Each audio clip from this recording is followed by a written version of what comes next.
So the Israelites, the Hebrews, are defeated by the Chaldeans. The Chaldean capital is Babylon. And the Chaldeans round up the leaders in Jerusalem and take them back to Babylon. This is the Babylonian captivity. It takes place for about 50 years, 2 generations. And Babylon, despite the Bible version that it's an evil city, is actually a center of scholarship in that part of the world, in Mesopotamia. It's an ancient area and collection of all kinds of scholars are there. So the Hebrews begin to mix with these other religions and other leaders, and the Hebrews will start to revise their 5 books, that their religion is different, their people are different. They pull together all their scholarship, all their writings, and begin to put these 5 books together as a complete document. And they do revise them, and they edit them, and there are contradictions, and there are strange verses in some of the books you might notice as you read, that scholars notice as they read. The result of this is the Torah, this completed volume, the first 5 books of the Hebrew history, going back from Genesis and then Exodus with Moses, more history that's a little more identifiable. The Torah, also called the Pentateuch, these are the 5 books together collected. Here we see the monotheism. Here we see that there's that dash of polytheism, but now you start to see that this one God must be dominant. That punishment occurs when the Hebrews don't obey this one God. When you allow polytheism to creep in, then you have the trouble, and so we need a pure monotheism. The laws are also clarified, lots and lots of laws. The traditions are explained in better detail. Some of the laws actually are contradictory. You'll find them in a couple of books, and they will cause trouble among the Jews and later on for Christians also. So these contradictions are strange, but scholars have noticed that this is the way the book was put together. It's a long document. It's a living document over history. So they are allowed to return from Babylon, back to Jerusalem. That's right. In 539, the Chaldeans are defeated, and Cyrus the Great allows them freedom from Babylon, and they go back to Jerusalem. They return with this purified monotheism. They will not stand for polytheism. Ancient shrines of these other Canaanite gods are defeated and destroyed and will not be allowed, because this brings danger, as the 10 northern tribes had done. This is described in the Bible, that's what God does not want, and he will punish you if you try to worship these other gods besides he.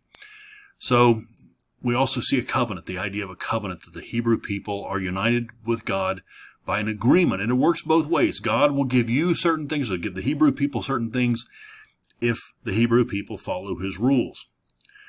And there are lots of them, so there's a good chance something's going to go wrong if you disobey these laws, and they're very hard to follow. But this is the covenant between God. It's a unique thing amongst ancient religion. The laws are extraordinary and hard to follow. So the answer is, you've got these prophets. Prophets will come along to the Hebrews to give warning, to relay God's anger or God's satisfaction, both sides. He's pleased or he's angry. So you need to obey these prophets, because they can kind of see the danger coming if the Hebrews don't obey.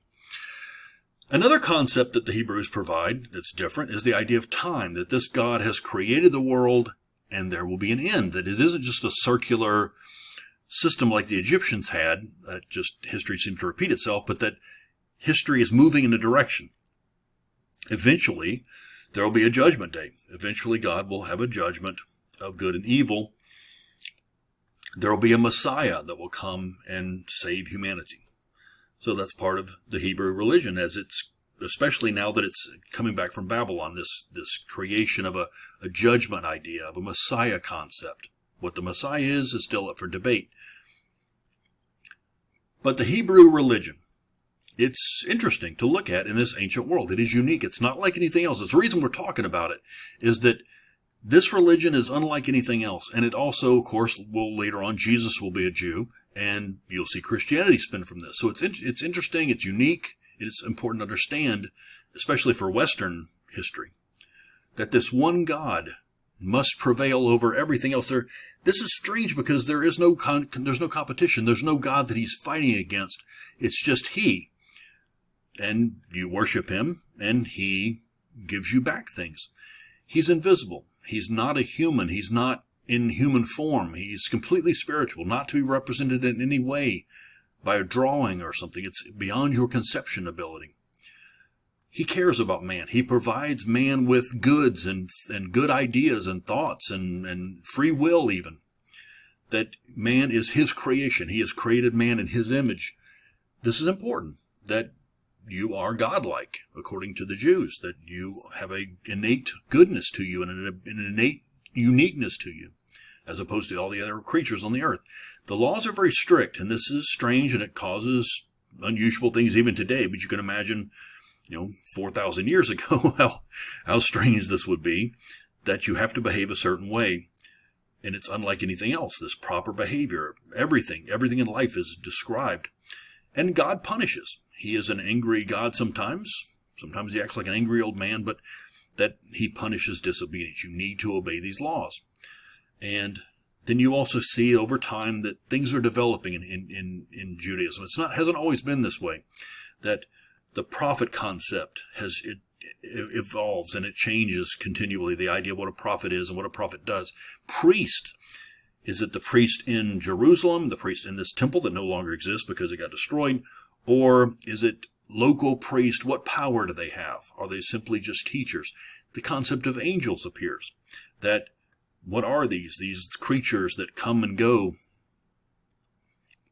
The concept of an afterlife. This is new. It's the first mentions of it here. Prior to this, if you were to mention heaven and hell, a Hebrew would just simply say, well, that we'll find out. But now you will start to see some of these prophets and some concepts of a heaven, not just even the final judgment, but where do souls go? The concept of a punishment and a place where you will suffer for having disobeyed. And eventually you'll see Christianity come up with Jesus with a much clearer conception of heaven and hell, which is where Christianity will spin from this. Some problems for the religion throughout their history of the Jews. They themselves discuss this, problems of the religion. One is the existence of evil. If God is all good and he's the only God, then why is there evil?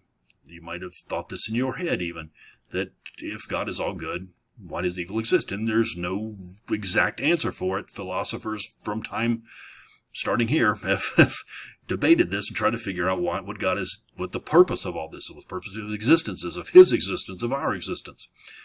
The Jews, with all their unique rules and their unique God, live separately from everyone else. They don't mix well. They will have their unique place where they live. Not only in Jerusalem and Israel, but also in other places. Some of them will actually stay in Babylon. Some of them will be in Egypt still. And they live separately from everyone else. They have their unique lifestyle. This leads to problems of toleration. Not only people being less tolerant of them and their strange, unusual behaviors, but of Jews and tolerating other people's behavior. It's a problem. Also the concept of Jews, that this one God has chosen them for a special mission. Jews today do not like this idea of being chosen because it causes problems. That you look at a Jew and say, well, why are you chosen and I'm not? And so over time, over their history, not everything goes well for them. And of course, the Jewish explanation will be, well, we've disobeyed God, so he's punishing us. But to other people looking at them, how can you be chosen if you get conquered sometimes? And how are you so special? And we have Roman records of this, because later on the Romans will come in here and rule over the Jews. And the Romans will talk about this problem with the Jews, this arrogance, this they have their one God and our gods don't even exist. This will cause problems. And we know about this from Roman records and records of other people who deal with the Jews. To the Jews, it's not a problem. They are unique to themselves and their God.